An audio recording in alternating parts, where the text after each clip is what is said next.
Cuando veo políticos como usted, lo que me dan ganas es de vomitar, la verdad. Yo lo lamento y le pido perdón, pido disculpas a todos los costarricenses. Entonces no sean tan hipócritas. Pero esta asamblea no es el Banco Mundial y aquí a los acosadores, violentos, abusadores se les enfrenta. ¿Quién te está diciendo que no es por el orden, Buquelón? Debería de darles vergüenza. Imagínense si nos agarraran a nosotros las mentiras como diputados, pues nunca hubiéramos llegado aquí, yo creo. Yo llegué a la Asamblea Legislativa a ayudarle a usted, presidente. Yo me voy a ausentar de este plenario. Todo esto es atolillo con el dedo y vamos a ser cómplices de eso. Delfino.cr presenta Curul en llamas, cubriendo y sufriendo la Asamblea Legislativa, porque alguien tiene que hacerlo. Hola queridos suscriptores de Delfino.cr, bienvenidos a un nuevo programa de Curul en llamas, el podcast semanal donde les comentamos los temas más relevantes e irrelevantes de la Asamblea Legislativa. Les saluda Luis Margal desde el 7 de marzo del 2025, como siempre en compañía de... May, espero que todas y todos estén muy bien. Los temas para esta semana, vamos a hablar de que el PLP se está cayendo a pedazos, así como de la audiencia de Nogue Costa que se presentó al plenario a rendir cuentas sobre las finanzas públicas con los resultados al cierre del 2024. Además de la propuesta que anunció el presidente de la República para sacar a la UCAEP de todas las juntas directivas en las que tienen representación, y nuestras secciones Pregúntele a Lucho y las mejores y peores propuestas de la semana. Pero antes de empezar tenemos que comentar la nota luctuosa de esta semana. El jueves en la noche se nos informó del fallecimiento del exdiputado y expresidente de la Asamblea Legislativa, don Eduardo Cruikshank Smith. Don Eduardo, recordarán, fue diputado del 2018 al 2022 y estuvo... Restauración Nacional. Por el Partido Restauración Nacional. Estuvo como presidente de la Asamblea Legislativa del 2020 al 2021. Tiempos complicados le tocaron. Le tocó el inicio de la pandemia. Le tocó el inicio de la pandemia. Y ahí salió uno de sus momentos memorables cuando don Jonathan Prendes no quería ponerse la careta. Que a veces entonces todavía se creía que las caretas daban protección. Y le decía, y además tenían que hablar sentados. Jonathan se quitó la careta y habló de pie. Entonces don Jonathan lo acusó de censura, algo así, y don Eduardo Cruikshank le dijo que era un farsante y un mentiroso. Correcto. También recordaremos su oposición al tema del seguro del Teatro Nacional, pero la verdadera... La icónica frase del Teatro Nacional no se va a quemar por el poder de la lengua. Correcto, pero la verdadera razón por la que yo creo que vale la pena recordar a don Eduardo es que cuando las cosas se pusieron complicadas en medio de las protestas y los intentos de golpe de Estado que hubo digámoslo como son, en algún momento, cuando el sector privado representado por UCAEP se alió con los sediciosos de Rescate Nacional. Correcto, don Eduardo Cruikshank salió a respaldar la institucionalidad y el gobierno de un partido de oposición, del cual era oposición, que era el de Carlos Alvarado, e incluso posteriormente él dijo en una entrevista, creo, o en un libro, que a él le dijeron... Prepárese para asumir la presidencia. Y él dijo que no, y siempre respaldó la institucionalidad y la democracia costarricense, y por eso creo yo que es la verdadera razón que deberá ser recordado. Voy a mencionar que don Eduardo es el autor intelectual de la reforma constitucional por la que tenemos los periodos de sesiones ordinarias y extraordinarias que tenemos ahora, que son periodos fijos de cada 3 meses intercalados uno con otro. Correcto. Antes era un periodo, por ejemplo, la Asamblea tenía control... Era un mes, había un periodo de 5 meses en el que el Ejecutivo tenía control de la agenda legislativa seguidos, entonces era un completo desorden. Yo igual aún no estoy seguro de si esa es la mejor de las reformas, pero creo que es más un tema estructural de que ya es hora de que nos deshagamos de las sesiones extraordinarias, pero eso es una conversación para otro momento. Sí, pero bueno, las condolencias para todos los familiares y amistades de don Eduardo. Empezamos con los temas de fondo. El otro que se está muriendo es el PLP. Esta semana se conoció que las diputadas Cintia Obando y Cintia Córdoba y Johanna Obando anunciaron su renuncia al partido, señalando que se les ha excluido de la fracción y que no se han sentido respaldadas ni por el partido ni por la fracción después de todos los ataques las consecuencias que se han derivado de los daños diputados. autoinfligidos. Ajá, los daños autoinfligidos por su relación con Huawei y sí. Disculpas si tienen interrupciones, pero hoy tenemos a nuestro jefe haciendo caras detrás de cámaras, entonces nos distraen. En fin, recordemos que esto se da a partir del reportaje de Central de Noticias, Made in China, en el cual se señaló que tanto doña Cintia Córdoba como Joana Obando, como Francisco Nicolás y José Pablo Cibaja tuvieron reuniones privadas con el director o el representante con personeros de Huawei. De estas reuniones, doña Cintia siempre ha asegurado que ella no ha tenido nada que ver con este tema y que cuando la agarraron en el mismo edificio en el cual estaba este señor, ella andaba en un tema personal y no reuniéndose con esa persona específicamente, pero bueno, a ella le ha tocado ser parte de la controversia.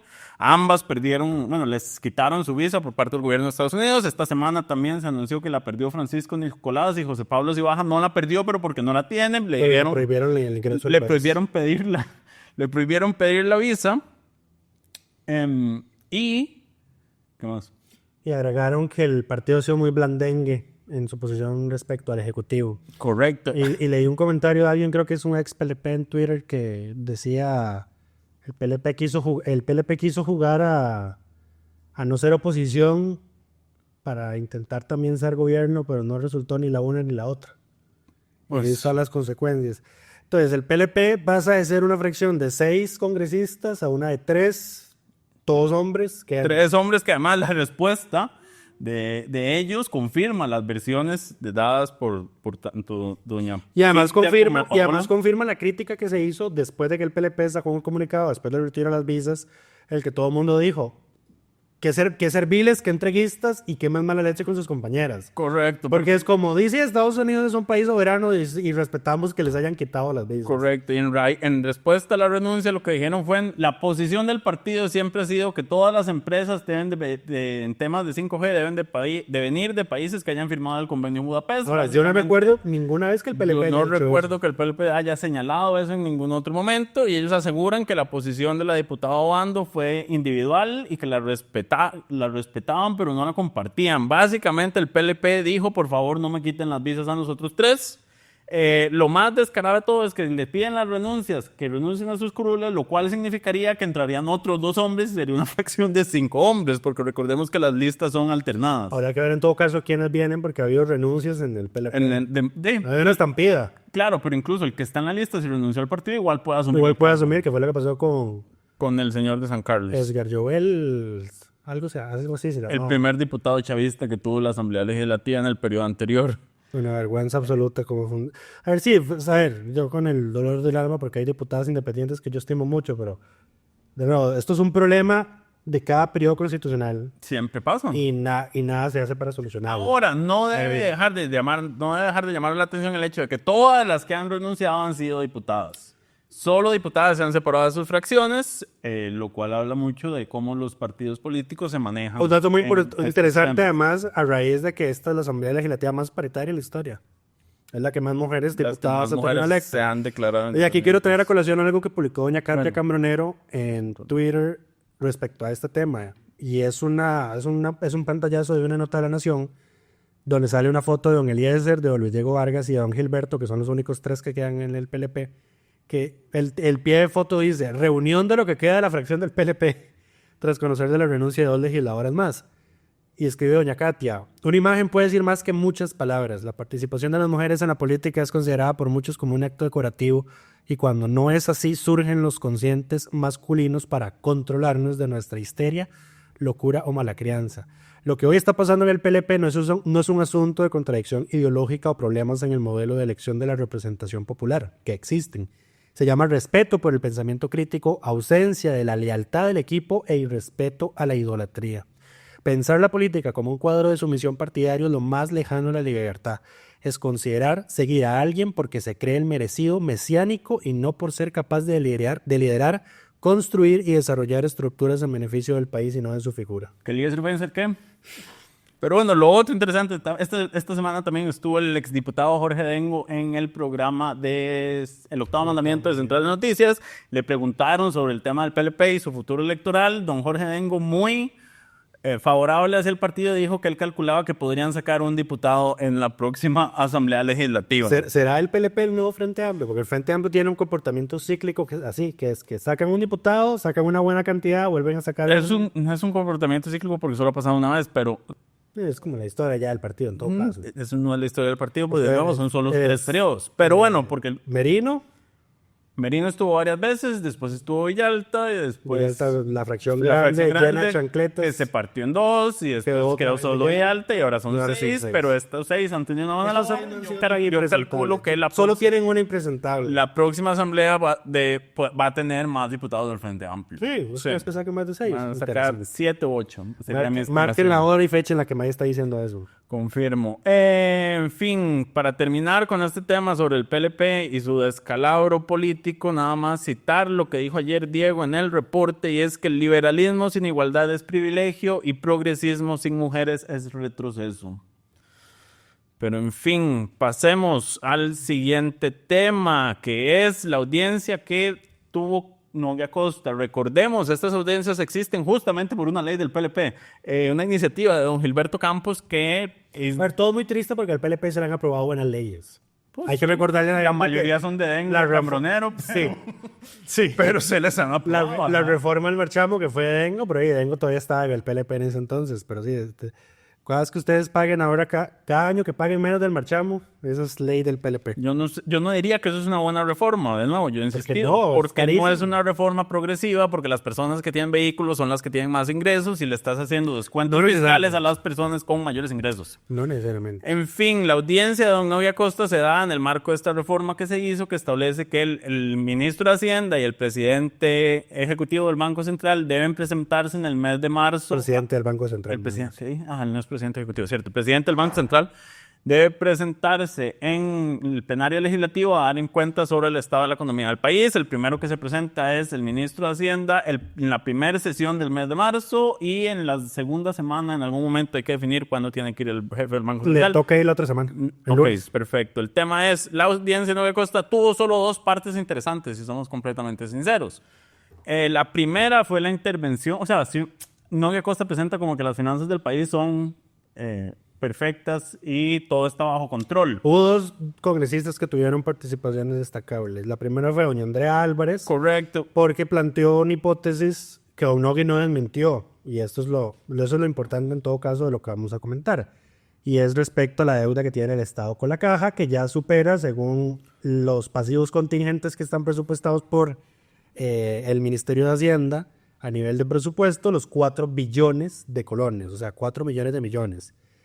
Y la hipótesis de doña Andrea era la siguiente, que es que el Ministerio de Hacienda no ha querido conciliar o reconocer más de la deuda que tiene el Estado con la Caja, porque eso implicaría alterar el indicador deuda-PIB que está asociado a la regla fiscal. Correcto. Y que el año pasado cerró apenitas por debajo del 60%, que es el nivel crítico del escenario 4 de la regla fiscal, que es donde todos los gastos, incluidos los de capital, o sea, la inversión en obra pública, todo eso queda limitado en su crecimiento, se congelan los aumentos salariales, se congelan los aumentos en pensiones, que es lo que hemos vivido a nivel del país pues todos estos años, prácticamente desde que se metió desde el 2020, porque caímos por encima del 60%, la pandemia. Cierto. Antes de eso no estábamos en el 60, pero íbamos camino a eso. Nada más que la pandemia aceleró la caída por encima del 60%. Ok, entonces, ya salimos del escenario 4 de la regla fiscal. Correcto. Lo que quiere decir que para el otro año, 2026, y eso también lo confirmó Nogui en esa audiencia, se van a descongelar las pensiones y se van a descongelar los salarios de los funcionarios públicos, aunque no prometió grandes aumentos en una conferencia de prensa con el presidente. Paréntesis, no hay grandes aumentos porque esos aumentos son por costo de vida y la inflación en este momento ronda el 1%. Correcto. Incluso de todo el año anterior estuvo negativo.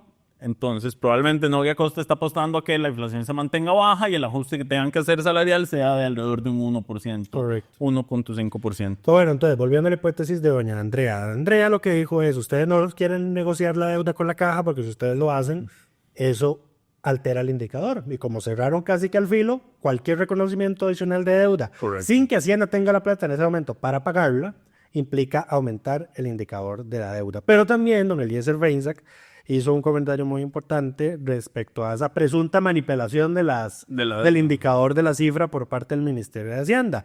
Y es que Hacienda el año pasado no emitió, valga la redundancia, la última emisión de eurobonos. Correcto. Y don Eliezer dijo, si ustedes hubiesen hecho eso, el nivel de deuda respecto al PIB hubiera subido medio punto porcentual y ya con eso no hubiésemos bajado el escenario 4.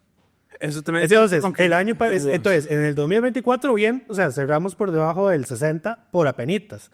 Pero este año que ustedes emiten eurobonos, si es que les aprueban ese proyecto de ley que tienen ahí para modificar la ley de eurobonos, que para flexibilizar los requisitos de indicadores fiscales que se fijaron inicialmente, pues entonces este año el indicador va a volver a subir por encima del 60%. No estoy seguro, eso depende de qué haga Hacienda con esa plata, porque digamos, el 30%, 35% del presupuesto es deuda. Entonces, si Hacienda agarra los eurobonos y lo usa inmediatamente, significa que no se endeuda en el mercado interno, entonces el monto de la deuda es el mismo. Acordémonos que Hacienda no ha estado haciendo eso. Si Hacienda deja guardarse esa plata en el banco. Si lo deja guardado, ahí sí aumentaría el porcentaje de la deuda. Si lo utiliza de forma inmediata, no tiene ese efecto.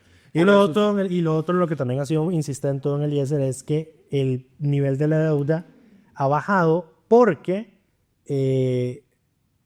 por la apreciación del colón respecto al dólar. Entonces la deuda en moneda extranjera en dólares es menos cara en este momento, pero si se compara, digamos, en su tamaño real, ha aumentado. En el momento en el que el dólar... En colones. Ajá, exacto. Entonces, en el momento en el que esa deuda empiece, en el momento en el que el colón vuelva a subir, ahí se va a ver de nuevo que ese va a crecer el monto. Sí. El otro tema en el que tuvieron una discusión donde Eliezer Feinsack y don Novia Costa, que es necesario aclarar, es en relación a la lista de países no cooperantes de la Unión Europea. La mal llamada lista gris y lista negra. Correcto, de la cual salimos hace un mes, más o menos. Hablamos de la gris, correcto. Recordemos lo que pasó hace año y medio, si no me equivoco, febrero del 2023. ¿O fue febrero del 2024? Yo creo que eso fue lo que marcó la ruptura del gobierno con la asamblea, el resello de esa ley. Pues no estoy hablando de ese momento. Estoy hablando en febrero del 2023, si no me equivoco.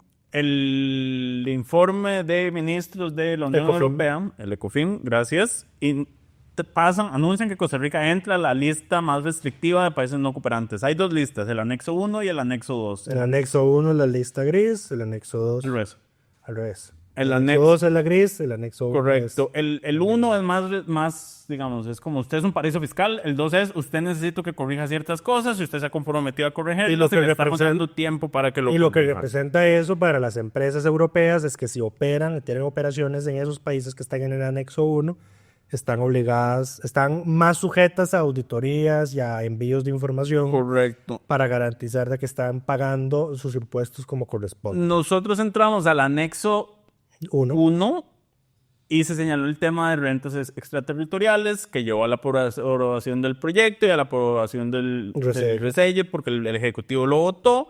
Gracias a eso salimos del anexo 1. Pero quedamos en el 2. Quedamos en el anexo 2, que era por un tema de intercambio de información con la organización de intercambio de información. Yo expliqué eso y en todo caso a mí me pareció que la razón por la que estábamos en esa lista era inadecuada. No sé si te acuerdas, pero yo lo comenté. Vos te quejaste porque el tema es que usamos la cédula para... Nosotros tenemos renta cedular. No es una renta cedular. Usamos el número de identificación de la persona y el número de la personería jurídica como el número que representa a la persona en efectos fiscales. Correcto. Y a la Unión Europea no le gusta eso. Ellos quieren un Tax Identification Number distinto. Ajá. Entonces yo dije, me parece una estupidez que nos obliguen a hacer esto, porque bueno, nos complica todo, pero bueno, eso es lo que querían, se aprobó la bendita ley. Y lo que ocurría es que entonces cuando los países de la Unión Europea nos mandaban a pedir información, les costaba empatarla, porque entonces no había un número. No sé cómo, porque es el mismo, nada más agarrar el mismo número. Vete a saber. Duplicar la columna en el Excel. Excel. De Costa Rica estaba en incumplimiento con la entrega de información. Correcto. Eso se aprobó con la ley 10.000, o sea, se corrigió con la ley 10.048. Esa no fue vetada. Que fue aprobada en febrero. Desde el año pasado. No, esto fue cuando salimos. La ley fue aprobada ya te doy la fecha exacta. Bueno, fue aprobada y no fue el vetada. 18 de septiembre del 2024. Ahora, entonces, la discusión fue porque Nogui Acosta decía que el gobierno celebra la salida de la lista de países no cooperantes de la Unión Europea cuando De la lista gris. de la lista en general. Celebra que salimos Pero no dice que no le dio crédito a la asamblea. y no le da ningún crédito a Ese la fue el asamblea. reclamo. Y además dice, pero además salimos gracias a un proyecto que usted vetó y nosotros resellamos. Lo cual no es cierto para la lista gris, pero sí es cierto para el anexo 1. Maya de la tesis de que no podíamos haber salido de la lista gris y seguíamos en la lista. Yo no soy de la tesis, es lógica sencilla. Si no hubiéramos corregido lo de rentas extraterritoriales, seguiríamos en el anexo 1, aún si hubiéramos corregido los que nos tenían en el anexo 2. Tuvimos un pleito en el chat de la redacción respecto a ese tema. En El eso tiene tema- razón. Lo que Elías se equivocó es decir que ese resello fue por la salida de esta segunda lista. Eso no es cierto, eso fue hace un año. Lo que sí pasa, lo que sí es cierto es que si no se hubiera resellado ese proyecto, Ahí seguiríamos. seguiríamos en la lista de países no cooperantes. Exacto. Y esa fue la discusión que se dio entre ellos y al parecer entre la redacción, porque Lucho se niega a reconocer este tema. El jefe me dio la razón, es lo único que me importa. En el reporte no quedó así, pero bueno.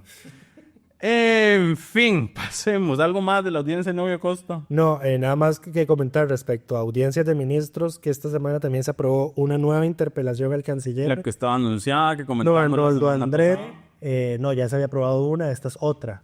La primera que se aprobó es por el cambio de posición de Costa Rica en la ONU respecto al tema de Ucrania, y esta segunda es para que rinda cuentas sobre el acuerdo de migración para que Costa Rica reciba migrantes asiáticos deportados por los Correcto, Estados que Unidos. podemos adelantarle que próximamente, en algún momento, cuando Alonso termine la nota, habrá un reportaje especial en Delfino CR sobre este tema. Sí. Y Pero es gracioso en todo caso este tema, porque... tu definición de gracioso me parece extraña, pero continúa. No, pero no me refería a lo de Alonso. Es que ¿verdad? Esta semana el presidente Donald Trump dio un mensaje en sesión conjunta en el Congreso de Estados Unidos y anunció que, bueno, le solicitó al speaker de la Cámara Baja, que es el republicano Mike Johnson, que deroguen la ley de chips con la que el presidente Rodrigo Chávez andaba ofreciendo a la carajillos del Cotepecus salarios de 15 millones de colones.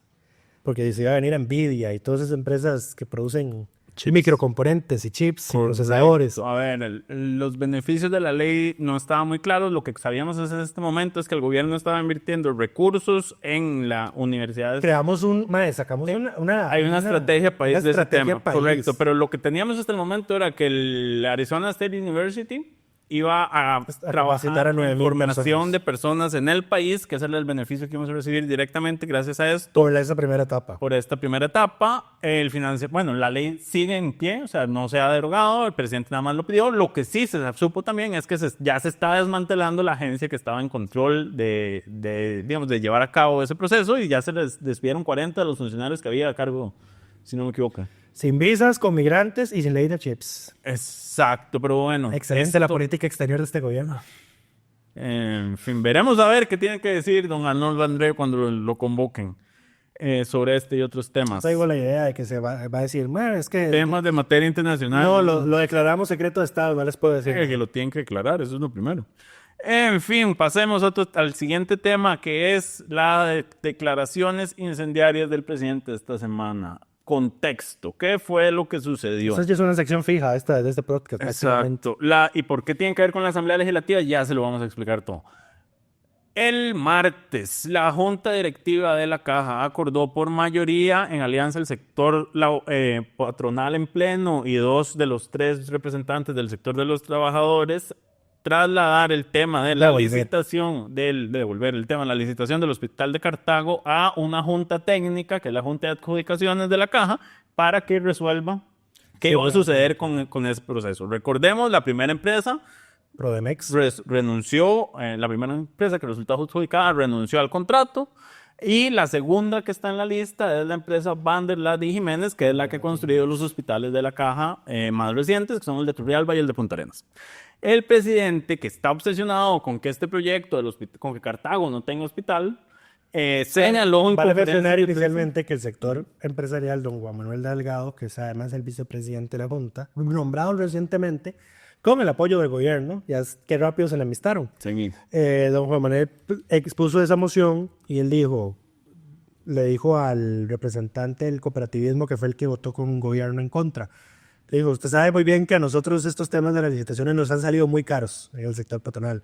Claramente haciendo referencia al tema que ocurrió con el caso Barrenador. Y don Juan Manuel, antes de ser directivo de la Caja, fue asesor de junta directiva.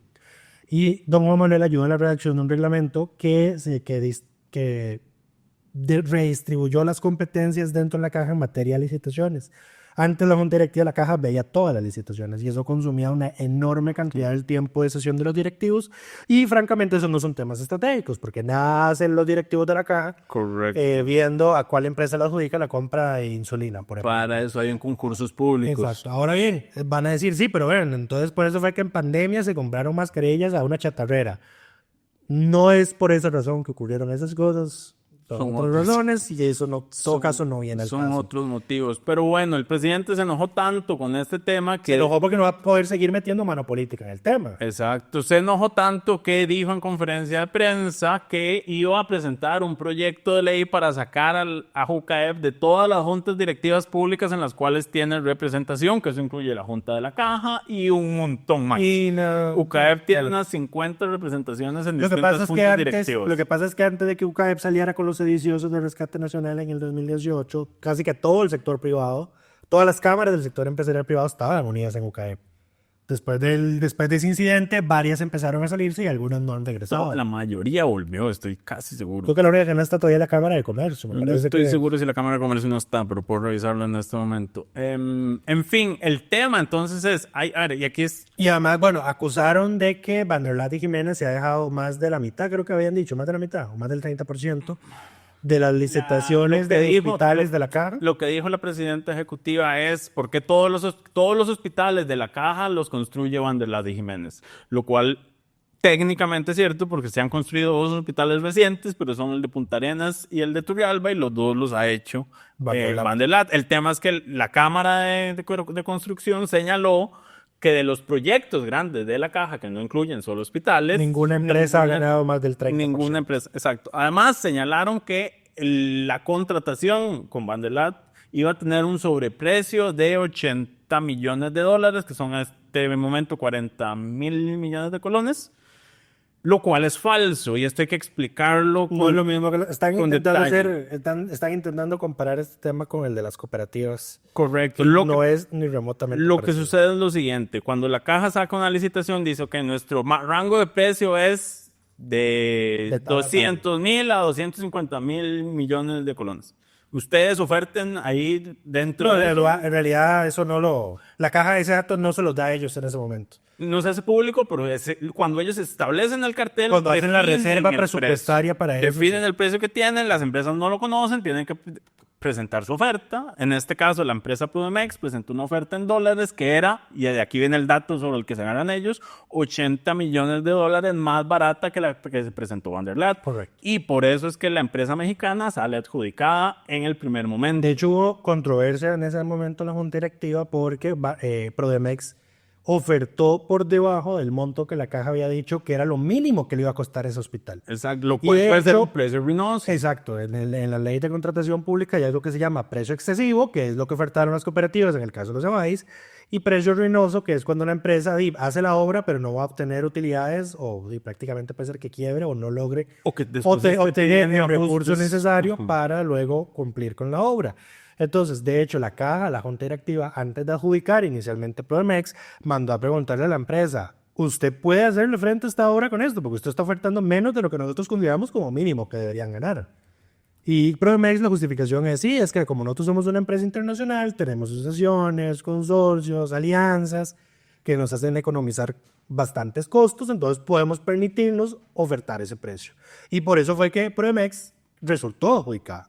Eso no quiere decir que Van der Lat haya ofertado un sobreprecio. De hecho, la oferta de Van der Lat estaba apenas por encimita de la banda mínima que había fijado la Caja. Aquí hay un detalle importante, y es que tanto Van der Lat como Prudemex ofertaron en dólares. Entonces, al momento en que ofertaron, Bailar estaba por encima del mínimo. Al tipo de cambio hoy está por debajo del mínimo. La caja hizo ese dato con un tipo de cambio de 580, ya me acuerdo.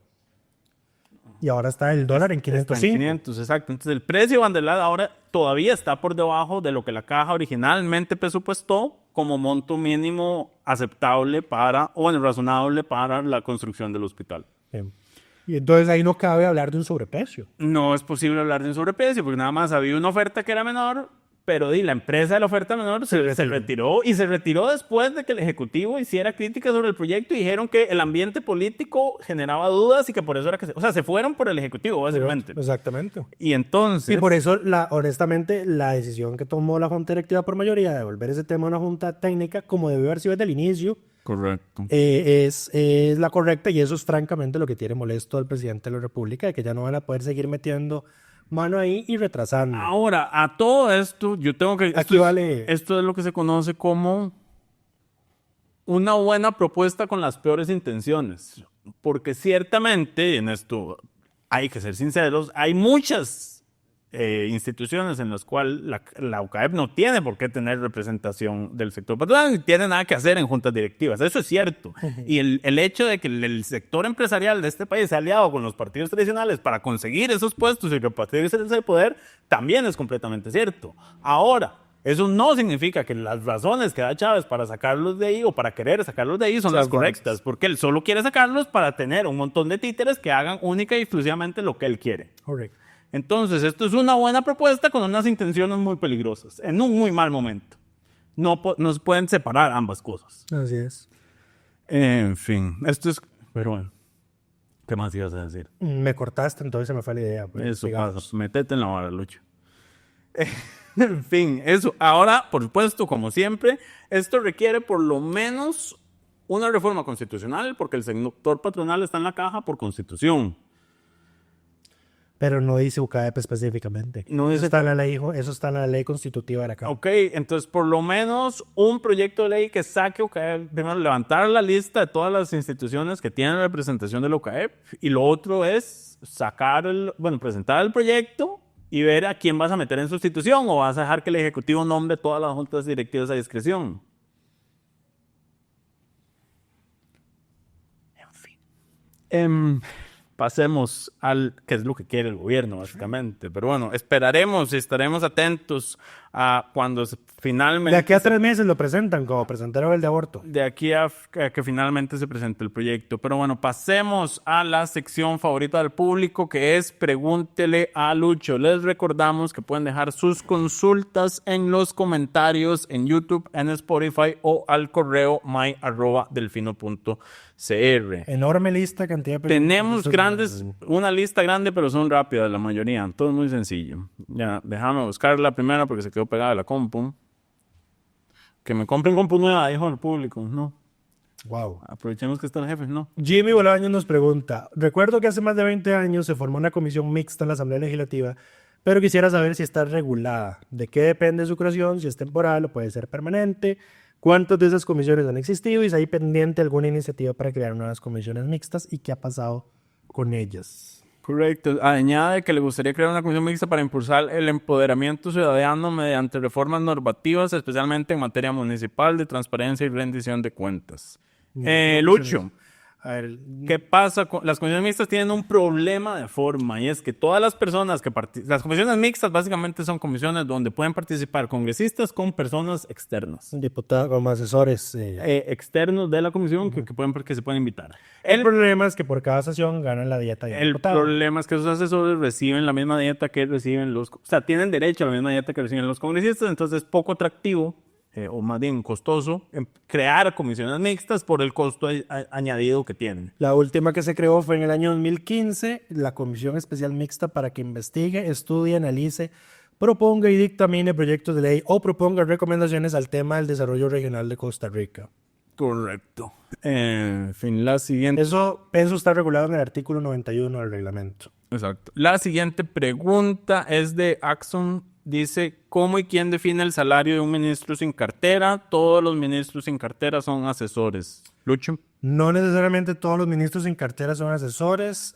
Por lo general, los ministros sin cartera son presidentes ejecutivos. Correcto. El caso de doña Cindy es que ella no tiene los requisitos para ser presidenta ejecutiva del INAMO y por eso es una asistente presidencial C y gana 465,000 colones al mes. ¿Como salario base? No.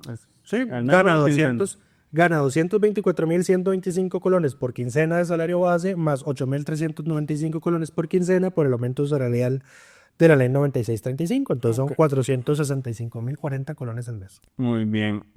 Sí, cuando el ministro sin cartera es presidente ejecutivo, su plaza y su salario está definido por el puesto de presidencia ejecutiva que tienen.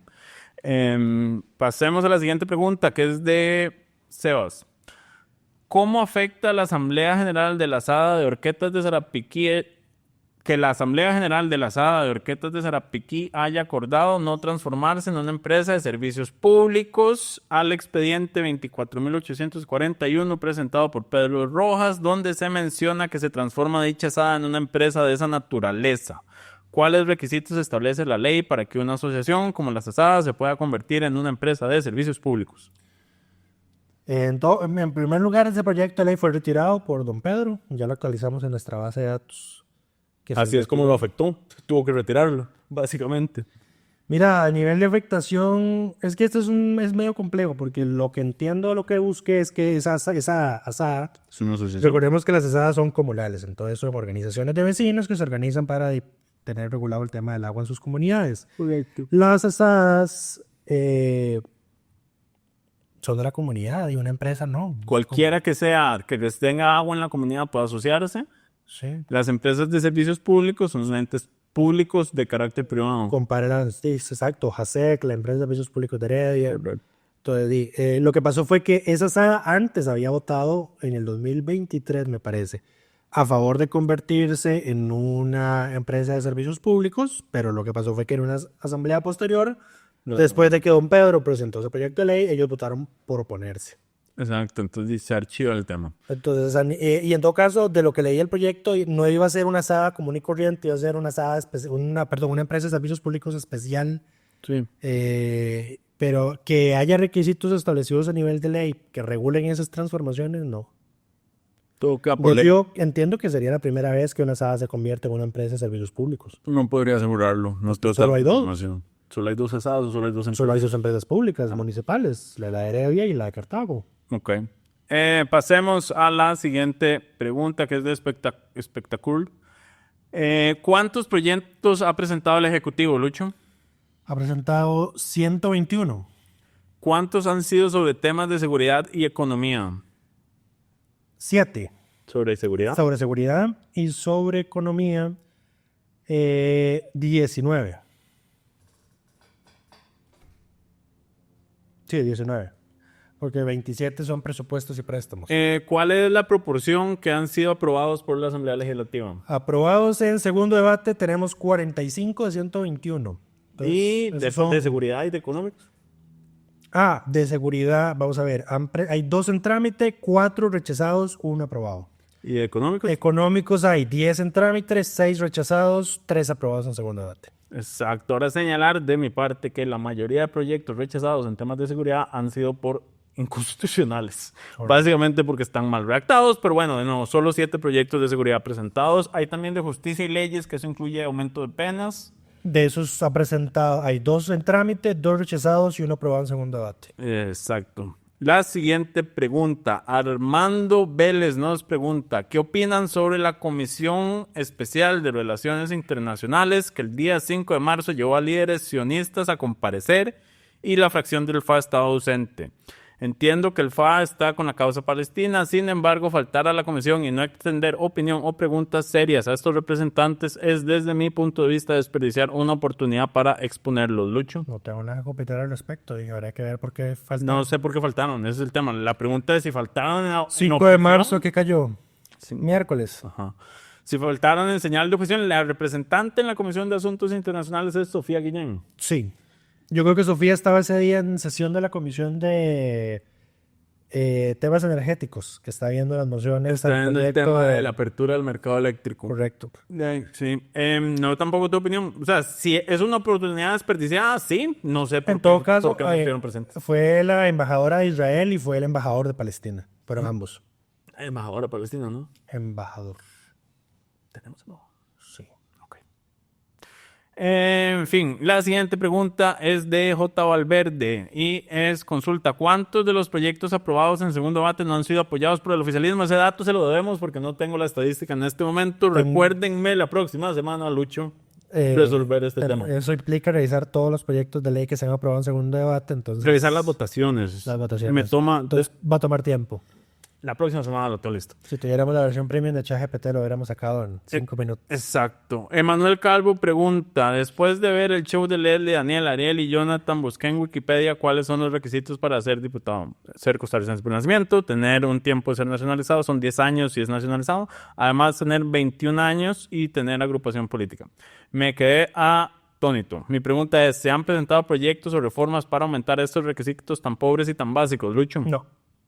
Recordemos que estos requisitos son constitucionales, no son por vía ley, requerirían una reforma constitucional y no se ha presentado ningún proyecto para reformarlos. Yo en su momento estuve a favor de agregar requisitos, y luego me hizo ver de que eso sería elitista. Correcto. David Rodríguez nos pregunta, no, esta era la que íbamos a pasar para después, no, si esta sí es la que se sigue. Dadas las salidas de las diputadas del PLP, ¿qué sucede si el candidato o candidata en el primer lugar de una lista provincial resulta electo o electa, pero luego renuncia y no hay más personas en los puestos restantes de la lista? ¿Quién asume esa curul en ese caso, Lucho? El partido que le sigue en resultado de votos. El partido que le sigue, o sea, el que sigue en la lista, el partido que sigue, digamos. Correcto. Exacto. Ahora, de hecho, eso sería el primer lugar del otro partido que no sacó diputado. Sí, pasó el subconsciente. A ver, ya para efectos, pongámoslo así, ya para efectos entonces del resultado electoral, ya ese partido no puede sacar nada, entonces dice, sigue el siguiente partido que quedó de bajo. Ya estando en ejercicio. Sí. Ahora, recordemos que si ya no hay listas, si no hay suplentes. Hay que recordar no hay nadie más que pueda asumir el puesto de ese partido que ganó el escaño, se sigue al partido al que le hubiera tocado, al siguiente que le hubiera tocado.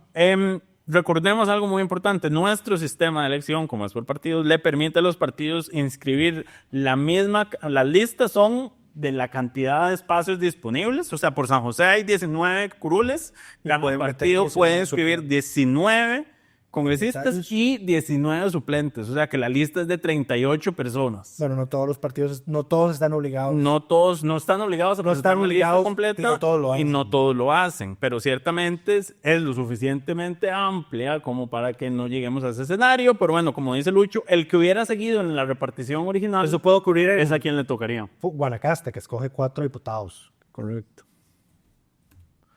En fin, pasémonos, no, porque esto es para la próxima semana.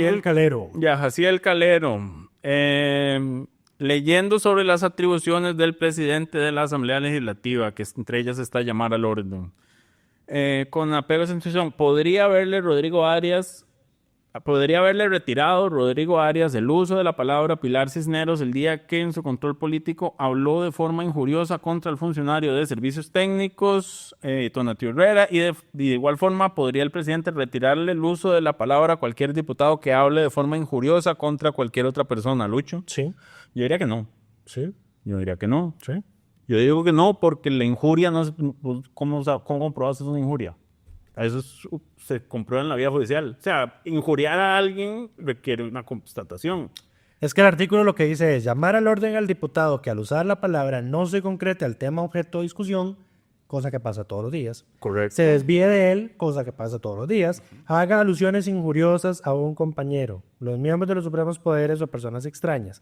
O al que, de cualquier modo, falte el debido respeto a la Asamblea. Si el diputado insiste en su conducta irregular, le suspenderá inmediatamente el uso de la palabra. Lucho dice que puede, yo tengo mis dudas, porque ¿cómo sabe Rodrigo que la afirmación que está haciendo es injuriosa? Porque, a ver, el problema de esto es justamente, digamos, vos, un diputado está haciendo control político. Es que vos, yo creo que, decime cuál es tu definición de injuria, primeramente, para ver si estamos en la misma página. Injuria es decir algo falso sobre otra persona. No. La injuria es faltar el insultar. Estás pensando en difamación, calumnia. Ah, ok. Pero, Hay entonces, injuria, calumnia y difamación. lo que yo La no recuerdo... difamación y la calumnia son levantarle hechos falsos a la persona. Ajá. La injuria es que yo te diga hijo de tal. Sí, pero Bueno, yo no recuerdo... en realidad no, porque Eso es un eso insulto. nos lo enseñaron en el régimen legal de los medios en la universidad. Decirle a alguien hijo de tal ya es un costarriqueñismo, ya no es Ya no una es una injuria. ya no es una Pero, injuria. digamos, yo no recuerdo que Pilar Cisneros injuriara. Dice Dijo cosas falsas. el Código Penal, será reprimido con 10 a 50 días multa, absolutamente recible, el que ofendiere de palabra o de hecho en su dignidad o decoro a una persona, sea en su presencia, sea por medio de una comunicación dirigida a ella. La pena será de 15 a 65 días multa si la ofensa fuera inferida en público. Correcto, pero yo no recuerdo que en esa intervención Pilar Las Cisneros... no recordamos qué fue lo que dijo Pilar, pero me yo parece... no recuerdo que fuera injuriosa, fue falsa, completamente, porque lo que dijo fue atribuirle que por su afinidad política había tomado una decisión técnica. Difamación. No recuerdo que lo insultara. Bueno, eso son ofensas a la dignidad. En fin, ahora lo que iba a señalar con el problema de este tema es que, por ejemplo, si el presidente de la Asamblea es el que, digamos, fuera del oficialismo, es muy fácil cada vez que estoy criticando a un ministro de gobierno quitarle la palabra porque digo es que está injuriando al gobierno. Y le quito la palabra.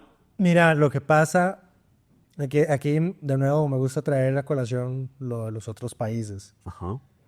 Por ejemplo, en el Reino Unido. Ajá. En el Reino Unido vos no puedes acusar a un diputado de mentir. Es la mayor ofensa.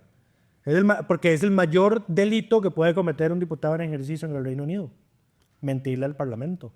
Entonces, cuando vos acusas a otro diputado en el Pilar Cisneros no duraría 2 segundos en el Reino Unido. Cuando digamos. vos acusas en el Parlamento del Reino Unido a otro diputado de mentir, o incluso el primer ministro, porque el primer ministro es diputado. Correcto. Si vos acusas al primer ministro de mentir... Bueno, Boris Johnson renunció por mentir. Exactamente.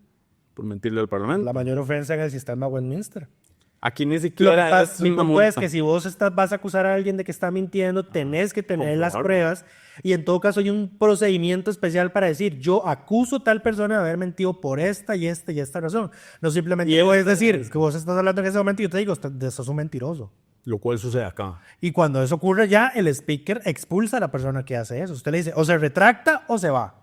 Y no le dice o confirmo. No, es que No es porque cuando le vas a acusar a alguien de mentir, tenés que hacerlo con un Un procedimiento procedimiento específico. Ok, Exactamente. claro. Ven. que fue lo que se siguió contra Boris Johnson. Exacto. Se delega una comisión que investiga todo el tema y esa comisión es la que recomienda si lo sanciona o no. En resumen, para contestar la pregunta, sí podría técnicamente... Lo que pasa si es que hay una injurias, publicación literal, como Mike teme, puede ser problemática porque entonces un directorio oficialista pues, censuraría todo. pasaría censurando. Pasaría censurando el control político, exacto. En fin. Pero bueno, esas fueron todas las preguntas por esta semana. Les recordamos, pueden dejar sus comentarios sus preguntas en los comentarios de Spotify y YouTube, así como enviarlas al correo maya@delfino.cr. Pasemos a la última sección de esta semana. ¿Le respondiste a la persona que preguntó sobre los beneficiarios de ayer? Por correo. ¿Le respondiste? Sí. Ok. Pero es una pregunta personal, digamos. No era una pregunta para el podcast. No, pero bueno. Porque se lo enviaron a Diego. Nos ¿no? permitía aclarar en todo caso cómo es que se votan esos acuerdos, pero dale. Ok, pasemos. Ok, ya ahora voy a tener que hablar de esto, Lucho. Nos hicieron una consulta sobre los 4 benemeritados que se aprobaron esta semana. Todos fueron a 4 mujeres, que Lucho me va a buscar la lista en este momento, en el marco de la conmemoración del Día Internacional de la Mujer, o de las mujeres. Evangelina Solís Salvatierra, Emilia Rivas Bustos, viuda de Santos, Amelia Alfaro Rojas y Bernarda Vázquez Méndez. Correcto. La pregunta que nos hicieron fue cuándo iba a ser la aprobación en el segundo debate y si ese día podían asistir a las barras del público. En 2 partes. Siempre se puede asistir a las barras del público, nada más hay que llegar con tiempo, que no esté lleno, pero en realidad cualquier persona puede... Pues en realidad es llegar con tiempo porque el operativo de seguridad dura mucho en la persona. El otro día unos estudiantes de colegios de Guanacaste y Limón recibieron clases en la barra público para manifestarse por las condiciones insalubres de sus centros educativos.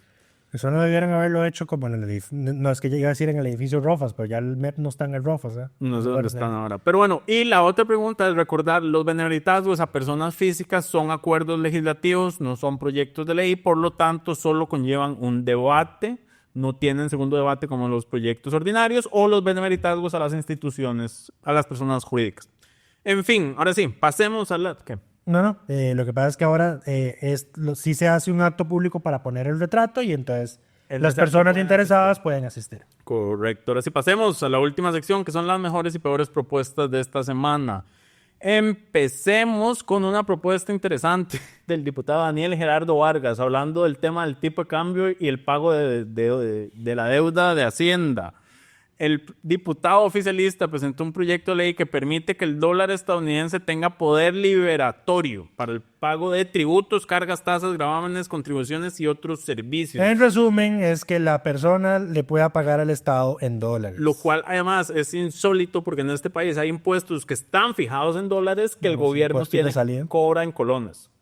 Entonces, lo que dice es que hay muchas empresas, lo cual es cierto, que tienen que estar reciben sus ingresos en dólares, tienen que pagar impuestos en colones, entonces tienen que pasar haciendo el cambio y que se pueda pagar directamente en dólares. La otra propuesta, llamémosla interesante, es de doña Vanessa de Paul Castro y don Carlos Felipe García, que presentaron una propuesta para regular el uso de inteligencia artificial en los procesos electorales. A ver, se lo presentaron con apoyo del Tribunal Supremo. Voy a respetar esta propuesta únicamente porque se hizo junto con el Tribunal Supremo de Elecciones. Lo que hace es que señala que todo contenido de campaña que se cree usando inteligencia artificial tenga que ser identificado como tal, la prohibición del uso de deepfakes, la prohibición de perfiles automatizados para simular interacción humana. Recordemos que esto fue lo que hizo Chávez con el chat de WhatsApp que tenía, que la gente pensaba que estaba hablando con él y era un chatbot básicamente. Todavía lo tienen, ¿vos sabes? Después se prohíben las estrategias de microfocalización publicitaria o para generar contenido que vaya en contra de la confianza en la integridad del proceso electoral. O sea, usar inteligencia artificial para generar videos que hablen de fraude. Okay. Eso estaría prohibido. La multa son de 10 a 5. Este es el único problema. Lo único que establece son multas para enforcer, digamos, ¿cómo se dice? Para imponer la ley. La multa es de 10 a 50 salarios base, que estos son de 4 a 23 millones de colones a este momento. Las multas electorales son caras. Es que la pagan partidos políticos que tienen plata para pagarla y que se lo descuentan de la deuda. En fin, el otro proyecto, yo no sé por qué, y esto es que me rompen la jupa. El diputado del PLP presentó un proyecto para habilitar, el Gilberto Campos, presentó un proyecto para habilitar el traslado a domicilio electoral por medios digitales. Me parece muy bien. Es muy bien. ¿Por qué todo lo hacen meses antes de que entremos el periodo electoral? O sea, esto es una recomendación para cualquier persona que aspire a la próxima Asamblea Legislativa. Si usted tiene reformas electorales, tiene que presentarlas al inicio de su gestión para que haya tiempo suficiente para que lleguen el trámite legislativo. Porque y se puedan aprobar. En todo caso se van a frenar a medio periodo por las elecciones municipales. Correcto. Recordemos que los proyectos a los cuales el Tribunal Supremo se oponga no se pueden aprobar después del 1 de agosto de este año, si no me equivoco. O sea, 4 meses antes de que inicien formalmente la elección y 2 meses después. Y bueno, si se opone en periodo ordinario, se requiere mayoría calificada. En fin, esta es una buena propuesta que yo siento que el tribunal se va a poner porque va a decir no tengo cómo implementar esto, no me extrañaría, lo cual significa que debería estar aprobada antes del 30 de mayo, si se quiere que sea ley, porque le da 4 meses de transitorio al tribunal para que lo implemente. Pero yo creo que el padrón cierra antes. El padrón cierra el 30 de septiembre. 4 meses antes es el 30 de mayo. Okay. Entonces, para que el transitorio de 4 meses tiene que ser ley antes del 30 de mayo. Y el tribunal tiene los 4 meses de ley para implementarlo. Ya no lo pueden sancionar. ¿Qué requisito pone para hacer el traslado digital? Dice que el tribunal lo definirá de vía reglamentaria. Exacto. Porque hoy yo, por ejemplo, que tuve que hacer mi traslado de Paso Ancho a Moravia, tuve que llevar un recibo de servicios públicos. ¿En serio? ¿Sí? Yo lo cambié el otro día y no enviaron nada. Wow. Ajá. Tengo explicaciones sobre eso al tribunal. Mira, a mí me ven más confiable. A mí yo como que genero confianza en la gente, como que me creen. A mí como que me creen. Vos no sé. Pero bueno, y la otra propuesta interesante, llamémoslo así, es la de Antonio Ortega y el resto de la bancada del Frente Amplio, que es para regular la ley de labores de naturaleza peligrosa. El proyecto lo que señala es que hay ciertas labores que no quedaron contempladas en el Código de trabajo que señala labores peligrosas, no labores peligrosas, señala labores insalubres, creo que era el concepto que utilizaban. Hay un concepto que se usa pero que no cubre necesariamente labores de naturaleza peligrosa, establece beneficios para quienes realicen estas labores, entre ellos... Ya los tienen por código de trabajo. Entre ellos 30 días de vacaciones profilácticas y la posibilidad de pensión anticipada. La definición de labores peligrosas, si no me equivoco, quedaría en manos de un consejo. ¿Yo por qué no subí este texto? Es exacto, muy feo. Mai se acaba de dar cuenta de que subió a la base de datos un proyecto de ley y no le metió el texto. Exacto, ya se lo resuelvo. En fin, esos son los proyectos que vale la pena mencionar esta semana. Doña María Marta Carballo presentó uno de seguridad, pero ahí los tienen todos en la plataforma delfino.cr. No hay congresista de la semana. Barra inclinada asamblea. No hay congresista de la semana esta semana porque dice Lucho que nadie se lo merece. Fue una semana atropellada, poco productiva. Poco productiva en leyes de fondo. Estamos pegados. Las plenas salió un montón de chayotes. Salió algunas, pero me imagino que están malas como siempre. En fin, eso es todo por esta semana. Esperamos que todas y todos estén muy bien y nos escuchamos y nos vemos la próxima. Delfino.cr presentó Curul en llamas, cubriendo y sufriendo la Asamblea Legislativa, porque alguien tiene que hacerlo.